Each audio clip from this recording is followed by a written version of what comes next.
ফিলিস্তিনকে এবার স্বীকৃতি দিচ্ছে বিশ্বের ১ নম্বর ধনী ও ইউরোপের সেনজেনভুক্ত দেশ লুক্সেমবার্গ। দেশটির প্রধানমন্ত্রী লুক ফ্রিডেন এবং পররাষ্ট্রমন্ত্রী জেভিয়ার বেত্তেল সংসদীয় কমিশনকে জানিয়েছেন, চলতি মাসে জাতিসংঘের সাধারণ পরিষদে ফিলিস্তিন রাষ্ট্রকে স্বীকৃতি দেওয়ার পরিকল্পনা করছে লুক্সেমবার্গ। মঙ্গলবার ইসরায়েলি সংবাদ মাধ্যম দ্য জেরুজালেম পোস্ট এই তথ্য জানিয়েছে।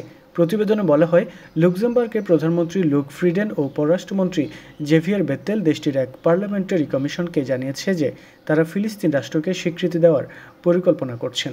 চলতি মাসের শেষের দিকে জাতিসংঘের সাধারণ পরিষদের বৈঠকে যুক্তরাজ্য, ফ্রান্স ও বেলজিয়াম সহ অন্য দেশগুলো যখন ফিলিস্তিনকে স্বীকৃতি দেবে, তখন লুক্সেমবার্গ এই সংক্রান্ত চূড়ান্ত ঘোষণা দেবে।